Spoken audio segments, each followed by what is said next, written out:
I'd like to tell you about the strangest secret in the world.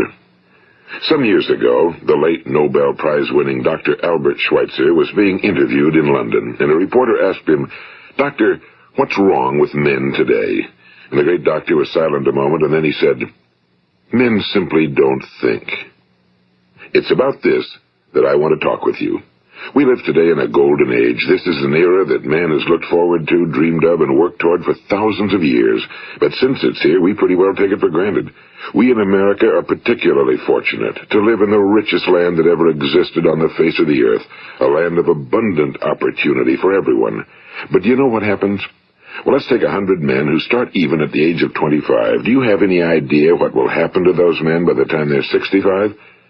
These 100 men who all start even at the age of 25 believe they're going to be successful. If you ask any one of these men if he wanted to be a success, he'd tell you he did. And you'd notice that he was eager toward life, that there was a certain sparkle to his eye, an erectness to his carriage, and life seemed like a pretty interesting adventure to him.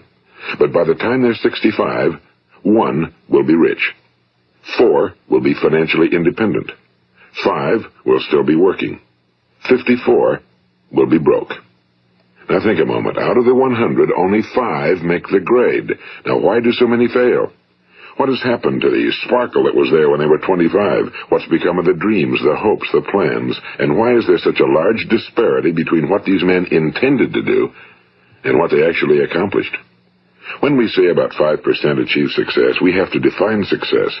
And here's the best definition I've ever been able to find. Success is the progressive realization of a worthy ideal. If a man is working toward a predetermined goal and knows where he's going, that man is a success. If he's not doing that, he's a failure. Success is the progressive realization of a worthy ideal. Rollo May, the distinguished psychiatrist, wrote a wonderful book called Man's Search for Himself. And in this book he says, the opposite of courage in our society is not cowardice. It is conformity. And there you have the trouble today. It's conformity, people acting like everyone else without knowing why, without knowing where they're going. Now think of it. In America right now, there are over 18 million people 65 years of age and older. And most of them are broke. They're dependent on someone else for life's necessities.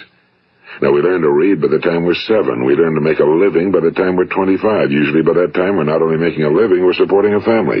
And yet, by the time we're 65, we haven't learned how to become financially independent in the richest land that has ever been known. Why? We conform. And the trouble is that we're acting like the wrong percentage group, the 95 who don't succeed. Now, why do these people conform? Well, they really don't know. These people believe that their lives are shaped by circumstances, by things that happen to them, by exterior forces. They're outer-directed people. A survey was made one time that covered a lot of men, working men, and these men were asked, "Why do you work? Why do you get up in the morning?" 19 out of 20 had no idea. If you ask them, they'll say, well, everyone goes to work in the morning, and that's the reason they do it, because everyone else is doing it. Now let's get back to our definition of success. Who succeeds? The only person who succeeds is the person who is progressively realizing a worthy ideal. He's the person who says, I'm going to become this, and then begins to work toward that goal. I'll tell you who the successful people are. A success is the school teacher who's teaching school because that's what he or she wants to do. The success is the woman who's a wife and mother because she wanted to become a wife and mother and is doing a good job of it. The success is the man who runs the corner gas station because that was his dream. That's what he wanted to do. The success is the successful salesman who wants to become a top-notch salesman and grow and build with his organization. A success is anyone who is doing deliberately a predetermined job because that's what he decided to do deliberately. But only 1 out of 20 does that. That's why today there isn't really any competition unless we make it for ourselves. Instead of competing, all we have to do is create. You know, for 20 years, I looked for the key which would determine what would happen to a human being. Was there a key I wanted to know which would make the future a promise that we could foretell to a large extent? Was there a key that would guarantee a person's becoming successful if he only knew about it and knew how to use it? Well, there is such a key, and I've found it. Have you ever wondered why so many men work so hard and honestly without ever achieving anything in particular, and others don't seem to work hard and yet seem to get everything? They seem to have the magic touch. You've heard them say that about someone. Everything he touches turns to gold. And have you ever noticed that a man who becomes successful tends to continue to become successful? And on the other hand, have you noticed how a man who's a failure tends to continue to fail? Well, it's because of goals. Some of us have goals, some don't. People with goals succeed because they know where they're going. It's that simple. Think of a ship leaving a harbor, and think of it with the complete voyage mapped out and planned. The captain and crew know exactly where it's going and how long it'll take. It has a definite goal. Now, 9,999 times out of 10,000, it will get to where it started out to get. Now, let's take another ship, just like the first, only let's not put a crew on it or a captain at the helm. Let's give it no aiming point, no goal, no destination. We just start the engines and let it go. I think you'll agree with me that if it gets out of the harbor at all, it will either sink or wind up on some deserted beach, a derelict. It can't go anyplace because it has no destination and no guidance, and it's the same with a human being. Take the salesman, for example. There's no other person in the world today with the future of a good salesman. Selling is the world's highest paid profession, if we're good at it, and if we know where we're going. Every company needs top-notch salesmen, and they reward those men. The sky's the limit for them. But how many can you find? Someone once said the human race is fixed, not to prevent the strong from winning, but to prevent the weak from losing. The American economy today can be likened to a convoy in time of war. The entire economy is slowed down to protect its weakest link, just as the convoy had to go at the speed that would permit its slowest vessel to remain in formation. That's why it's so easy to make a living today. It takes no particular brains or talent to make a living and support a family today. So we have a plateau of so-called security, if that's what a person's looking for. But we do have to decide how high above this plateau we want to aim. Now let's get back to the strangest secret in the world, the story that I wanted to tell you today. Why do men with goals succeed in life and men without them fail? Well, let me tell you something which, if you really understand it, will alter your life immediately. If you understand completely what I'm going to tell you from this moment on, your life will never be the same again. You will suddenly find that good luck just seems to be attracted to you. The things you want just seem to fall in line, and from now on you won't have the problems, the worries, the gnawing lump of anxiety that perhaps you've experienced before. Doubt, fear, well, they'll be things of the past. Here's the key to success and the key to failure.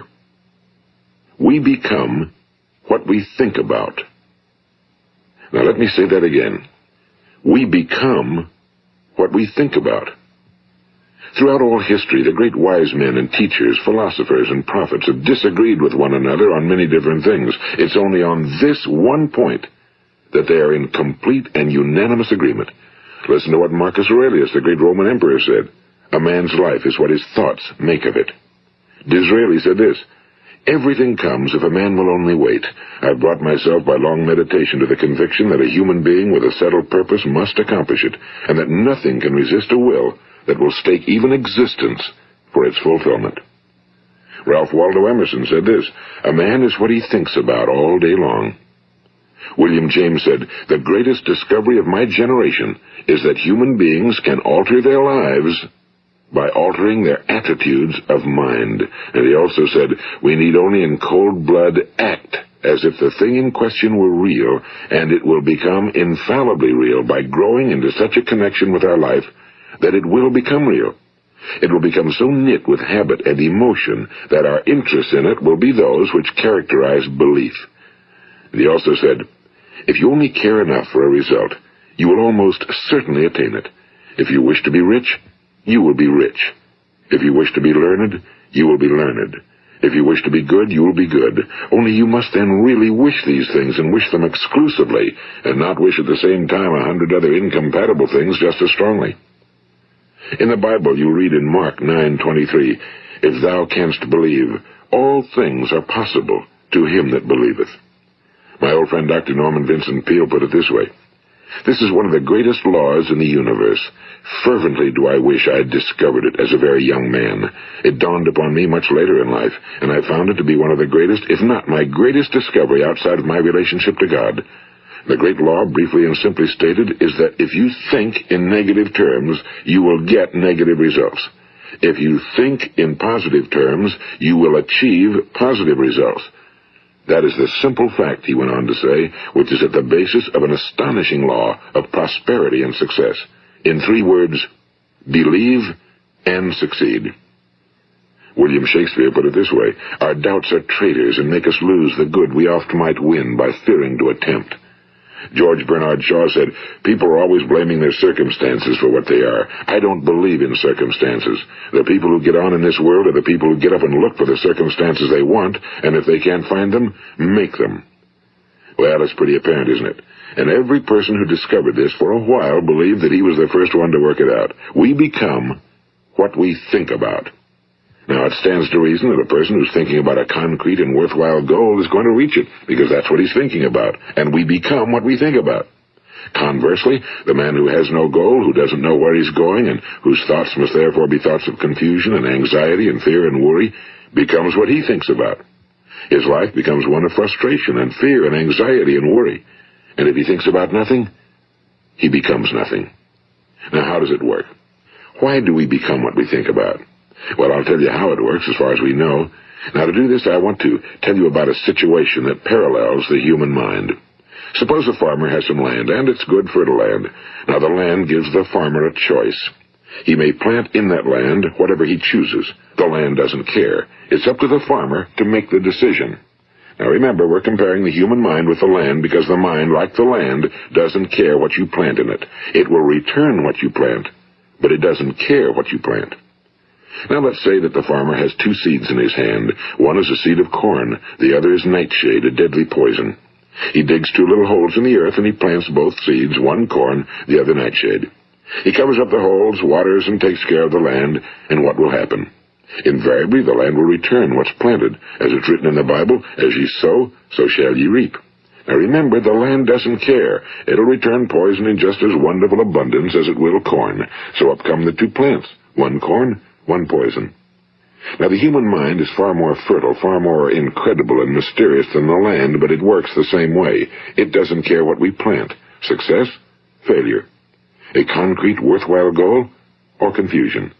Misunderstanding, fear, anxiety, and so on. But what we plant, it must return to us. You see, the human mind is the last great unexplored continent on Earth. It contains riches beyond our wildest dreams. It will return anything we want to plant. Now, you might say, well, if that's true, why don't people use their minds more? Well, I think they figured out an answer to that one, too. Our mind comes as standard equipment at birth. It's free, and things that are given to us for nothing we place little value on. Things that we pay money for, we value. The paradox is that exactly the reverse is true. Everything that's really worthwhile in life came to us free. Our minds, our souls, our bodies, our hopes, our dreams, our ambitions, our intelligence, our love of family and children and friends and country, all these priceless possessions are free. But the things that cost us money are actually very cheap and can be replaced at any time. A good man can be completely wiped out and make another fortune. He can do that several times. Even if our home burns down, we can rebuild it. But the things we got for nothing, we can never replace. The human mind isn't used because we take it for granted. Familiarity breeds contempt. It can do any kind of job we assign to it, but generally speaking, we use it for little jobs instead of big, important ones. Universities have proved that most of us are operating on about 10% or less of our abilities. So decide now, what is it you want? Plant your goal in your mind. It's the most important decision you'll ever make in your entire life. What is it you want? Do you want to be an outstanding salesman? A better worker at your particular job? Do you want to go places in your company? In your community? Do you want to get rich? All you've got to do is plant that seed in your mind, care for it, work steadily toward your goal, and it will become a reality. It not only will, there's no way that it cannot. You see, that's a law, like the laws of Sir Isaac Newton, the laws of gravity. If you get on top of a building and jump off, you'll always go down. You'll never go up, and it's the same with all the other laws of nature. They always work. They're inflexible. Think about your goal in a relaxed, positive way. Picture yourself in your mind's eye as having already achieved this goal. See yourself doing the things you will be doing when you've reached your goal. Ours has been called the phenobarbital age, the age of ulcers and nervous breakdowns and tranquilizers, at a time when medical research has raised us to a new plateau of good health and longevity. Far too many of us worry ourselves into an early grave trying to cope with things in our own little personal ways without learning a few great laws that will take care of everything for us. These things we bring on ourselves through our habitual way of thinking. Every one of us is the sum total of his own thoughts. He is where he is because that's exactly where he really wants to be, whether he'll admit that or not. Each of us must live off the fruit of his thoughts in the future, because what you think today and tomorrow, next month and next year, will mold your life and determine your future. You're guided by your mind. I remember one time I was driving through eastern Arizona, and I saw one of those giant earth-moving machines roaring along the road at about 35 miles an hour with what looked like 30 tons of dirt in it. A tremendous, incredible machine, and there was a little man perched way up on top with the wheel in his hands guiding it. And as I drove along, I was struck by the similarity of that machine to the human mind. Just suppose you're sitting at the controls of such a vast source of energy. Are you going to sit back and fold your arms and let it run itself into a ditch? Or are you going to keep both hands firmly on the wheel and control and direct this power to a specific, worthwhile purpose? It's up to you. You're in the driver's seat. You see, the very law that gives us success is a two-edged sword. We must control our thinking. The same rule that can lead a man to a life of success, wealth, happiness, and all the things he ever dreamed of for himself and his family. That very same law can lead him into the gutter. It's all in how he uses it, for good or for bad. This is the strangest secret in the world. Now, why do I say it's strange, and why do I call it a secret? Actually, it isn't a secret at all. It was first promulgated by some of the earliest wise men, and it appears again and again throughout the Bible, but very few people have learned it, understand it. That's why it's strange, and why for some equally strange reason it virtually remains a secret. I believe that you could go out and walk down the main street of your town and ask one man after another what the secret of success is, and you probably wouldn't run into one man in a month who could tell you. Now, this information is enormously valuable to us if we really understand it and apply it. It's valuable to us not only for our own lives, but the lives of those around us, our families, employees, associates, and friends.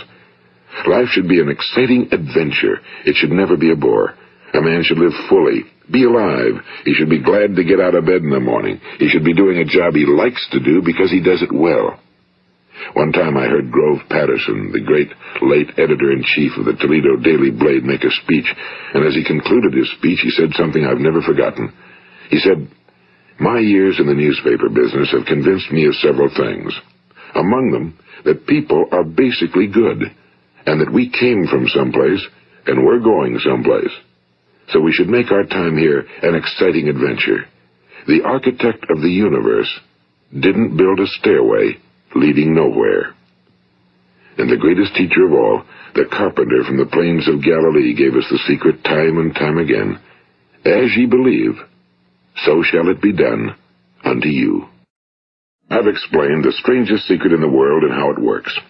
Now, on this side, I want to explain how you can prove to yourself the enormous returns possible in your own life by putting this secret to a practical test. I want you to make a test that will last 30 days. It isn't going to be easy, but if you'll give it a good try, it will completely change your life for the better. Now, back in the 17th century, Sir Isaac Newton, the English mathematician and natural philosopher, gave us some natural laws of physics which apply as much to human beings as they do to the movement of bodies in the universe. And one of these laws is that for every action, there is an equal and opposite reaction. Simply stated, as it applies to you and me, it means we can achieve nothing without paying the price. The results of your 30-day experiment will be in direct proportion to the effort you put forth. To be a doctor, you must pay the price of long years of difficult study. To be successful in selling, and remember that each of us succeeds to the extent of his ability to sell. Selling our families on our ideas, selling education in schools, selling our children on the advantages of living the good and honest life, selling our associates and employees on the importance of being exceptional people. To, of course, the profession of selling itself. But to be successful in selling our way to the good life, we must be willing to pay the price. Now, what is that price? Well, it's many things.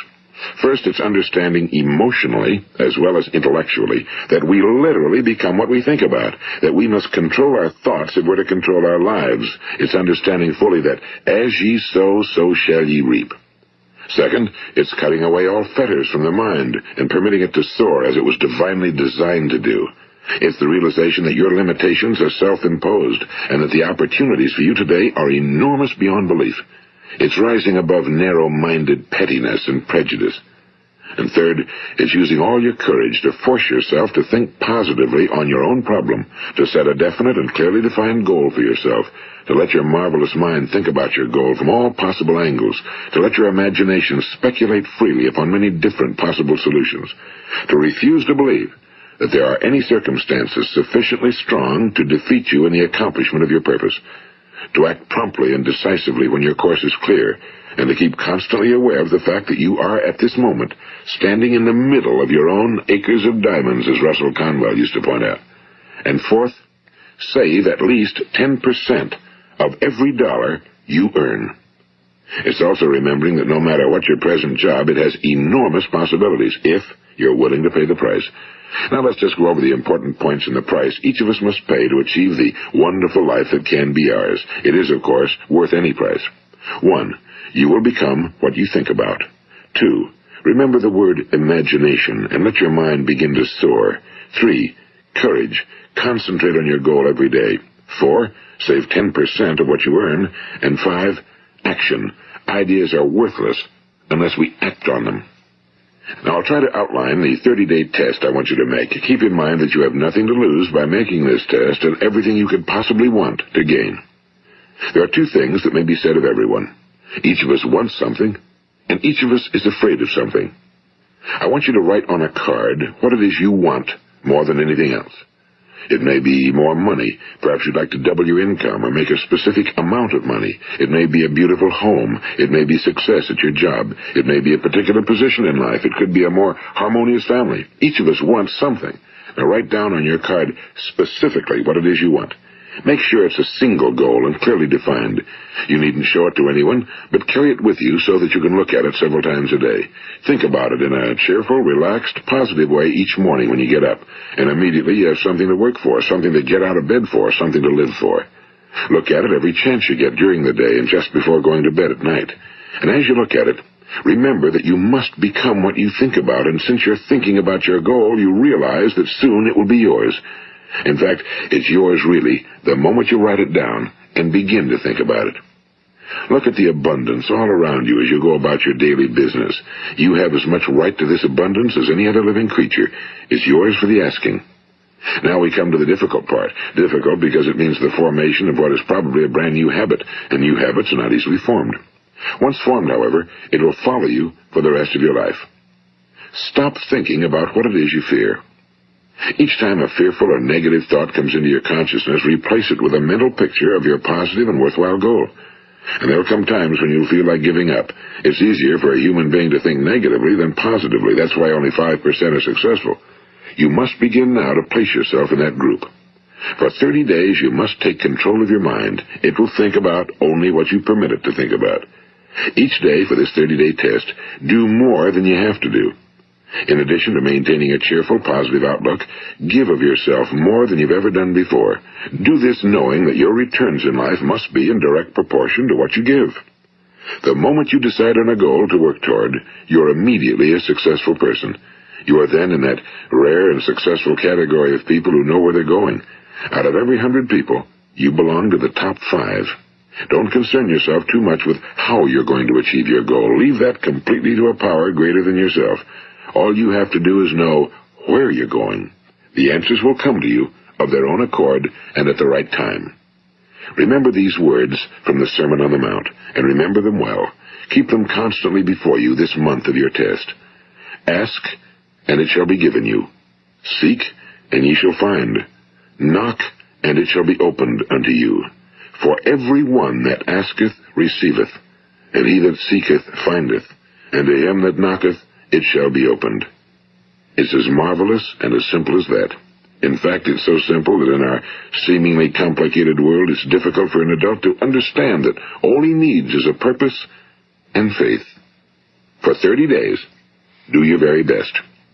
If you're a salesman, go at it as you've never done before, not in a hectic fashion, but with the calm, cheerful assurance that time well spent will give you the abundance in return you deserve and want.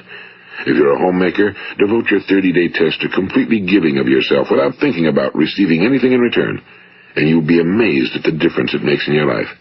No matter what your job, do it as you've never done it before for 30 days. And if you've kept your goal before you every day, you'll wonder and marvel at this new life you've found. Dorothea Brand, the outstanding editor and writer, discovered it for herself and tells about it in her fine book, Wake Up and Live.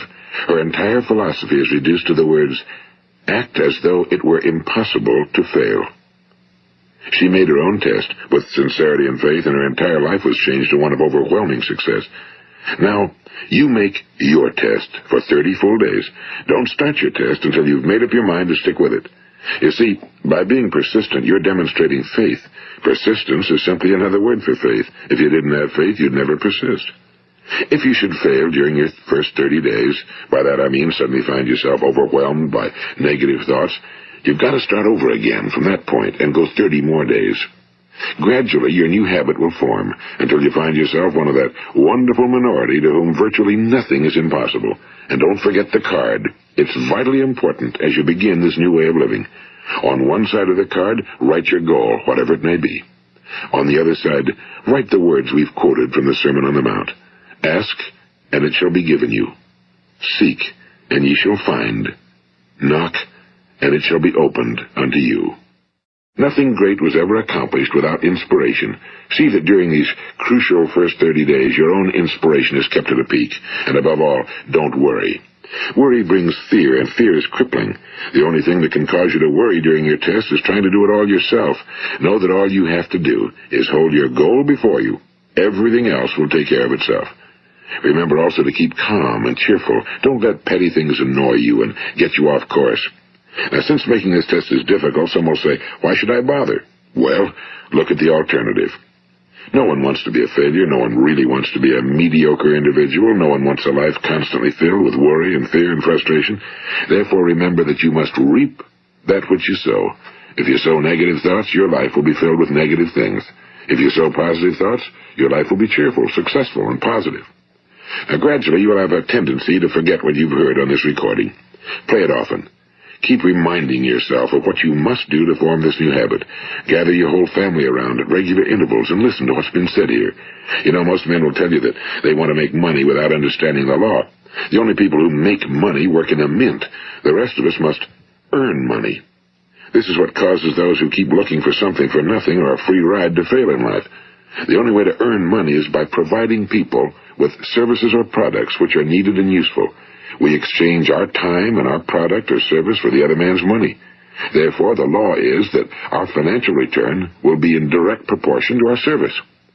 Now, success is not the result of making money. Making money is the result of success, and success is in direct proportion to our service. Most people have this law backwards. They believe that you're successful if you earn a lot of money. The truth is that you can only earn money after you're successful. It's like the story of the man who sat in front of the stove and said to it, give me heat, and then I'll add the wood. How many men and women do you know, or do you suppose there are today, who take the same attitude toward life? There are millions. We've got to put the fuel in before we can expect heat. Likewise, we've got to be of service first before we can expect money. Don't concern yourself with the money. Be of service, build, work, dream, create. Do this and you'll find there's no limit to the prosperity and abundance that will come to you. Prosperity, you know, is founded upon a law of mutual exchange. Any person who contributes to prosperity must prosper in turn himself. Sometimes the return will not come from those you serve, but it must come to you from someplace, because that's the law. For every action, there is an equal and opposite reaction. As you go daily through your 30-day test period, remember that your success will always be measured by the quality and quantity of service you render, and money is a yardstick for measuring this service. No man can get rich himself unless he enriches others. Now, there are no exceptions to a law. You can drive down any street in America and from your car estimate the service that's being rendered by the people living on that street. Had you ever thought of this yardstick before? It's interesting. Some, like ministers and priests and other devoted people, measure their returns in the realm of the spiritual, but again, their returns are equal to their service. Once this law is fully understood, any thinking person can tell his own fortune. If he wants more, he must be of more service to those from whom he receives his return. If he wants less, he has only to reduce his service. This is the price you must pay for what you want. If you believe you can enrich yourself by deluding others, you can end only by deluding yourself. It may take some time, but just as surely as you breathe, you'll get back what you put out. Don't ever make the mistake of thinking you can avert this. It's impossible. The prisons and the streets where the lonely walk are filled with people who tried to make new laws just for themselves. We may avoid the laws of man for a while, but there are greater laws that cannot be broken. An outstanding medical doctor recently pointed out 6 steps that will help you realize success. 1. Set yourself a definite goal. 2. Quit running yourself down. 3. Stop thinking of all the reasons why you cannot be successful and instead think of all the reasons why you can. 4. Trace your attitudes back through your childhood and try to discover where you first got the idea you couldn't be successful, if that's the way you've been thinking. 5. Change the image you have of yourself by writing out a description of the person you would like to be. And 6. Act the part of the successful person you have decided to become. The doctor who wrote those words is a noted West Coast psychiatrist, Dr. David Harold Fink. Do what the experts since the dawn of recorded history have told you must do. Pay the price by becoming the person you want to become. It's not nearly as difficult as living unsuccessfully. Make your 30-day test, then repeat it again, and each time it will become more a part of you until you'll wonder how you could ever have lived any other way. Live this new way and the floodgates of abundance will open and pour over you more riches than you may have dreamed existed. Money? Yes, lots of it. But what's more important, you'll have peace. You'll be in that wonderful minority who lead calm, cheerful, successful lives.